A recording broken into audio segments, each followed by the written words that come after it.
I'm speaking from London. It is late afternoon, and the people of London are preparing for the night. Everyone is anxious to get home before darkness falls, before our nightly visitors arrive. This is the London rush hour. Many of the people at whom you are looking now are members of the greatest civilian army ever to be assembled. These men and women who have worked all day in offices or in markets are now hurrying home to change into the uniform of their particular service. The dusk is deepening. Listening crews are posted all the way from the coast to London to pick up the drone of the German planes. Soon the nightly battle of London will be on. This has been a quiet day for us, but it won't be a quiet night. We haven't had a quiet night now for more than 5 weeks. They'll be over tonight, and they'll destroy a few buildings and kill a few people, probably some of the people you are watching now. Now they're going into the public shelters. This is not a pleasant way to spend the night, but the people accept it as their part in the defense of London. These civilians are good soldiers. Now it's 8 o'clock.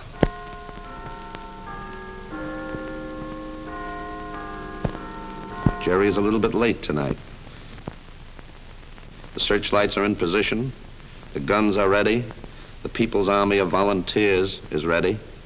They are the ones who are really fighting this war. The firemen, the air raid wardens, the ambulance drivers. And there's the wail of the banshee.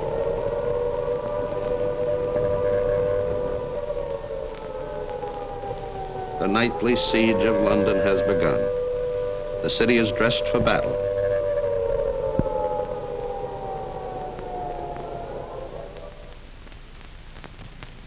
Here they come.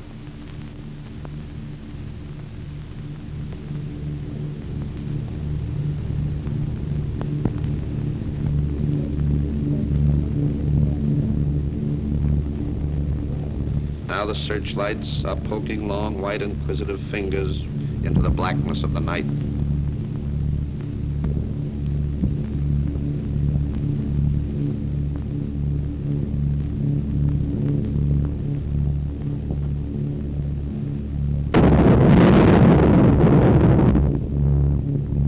These are not Hollywood sound effects. This is the music they play every night in London, the symphony of war.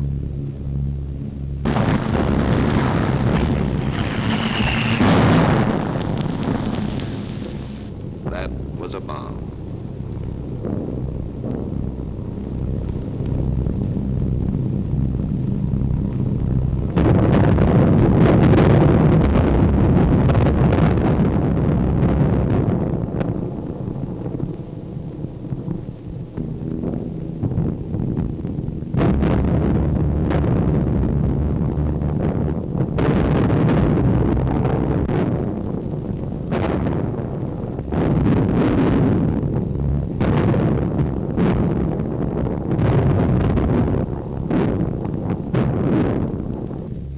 Young and the very old, with that deep wisdom given only to the very young and the very old, sleep in the shelters.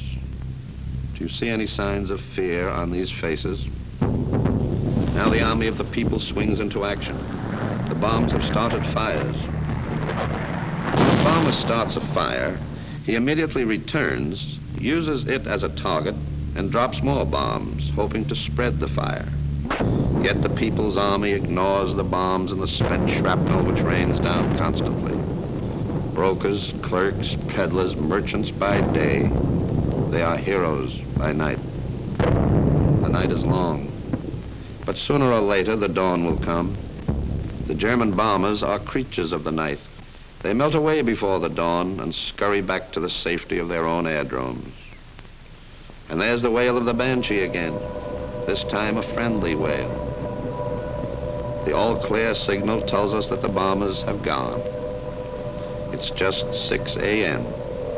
In this last hour of precious sleep, this strange new world finds peace. London raises her head, shakes the debris of the night from her hair, and takes stock of the damage done. London has been hurt during the night. The sign of a great fighter in the ring is, can he get up from the floor after being knocked down? London does this every morning.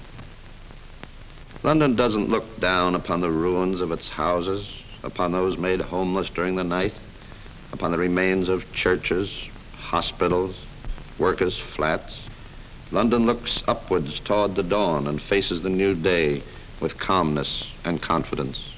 The People's Army go to work as they did in that other comfortable world which came to an end when the invader began to attack the last strongholds of freedom. Not all the services run as they did yesterday, but London manages to get to work on time, one way or another. In the center of the city, the shops are open as usual. In fact, many of them are more open than usual. Dr. Paul Joseph Goebbels said recently that the nightly air raids have had a terrific effect upon the morale of the people of London. The good doctor is absolutely right. Today, the morale of the people is higher than ever before. They are fused together, not by fear, but by a surging spirit of courage the like of which the world has never known. They know that thousands of them will die, but they would rather stand up and face death than kneel down and face the kind of existence the conqueror would impose upon them. And they know, too, and are comforted by the thought that England is not taking its beating lying down. They are guarding the frontiers of freedom. It is hard to see 5 centuries of labor destroyed in 5 seconds. But London is fighting back. I am a neutral reporter. I have watched the people of London live and die ever since death in its most ghastly garb began to come here as a nightly visitor 5 weeks ago. I have watched them stand by their homes. I have seen them made homeless. I have seen them move to new homes. And I can assure you, there is no panic, no fear, no despair in London town.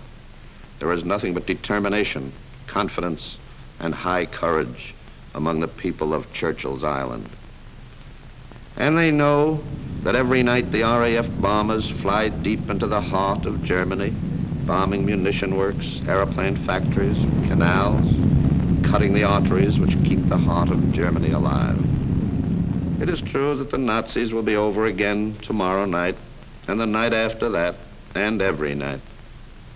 They will drop thousands of bombs, and they'll destroy hundreds of buildings, and they'll kill thousands of people. But a bomb has its limitations. It can only destroy buildings and kill people. It cannot kill the unconquerable spirit and courage of the people of London. London can take it.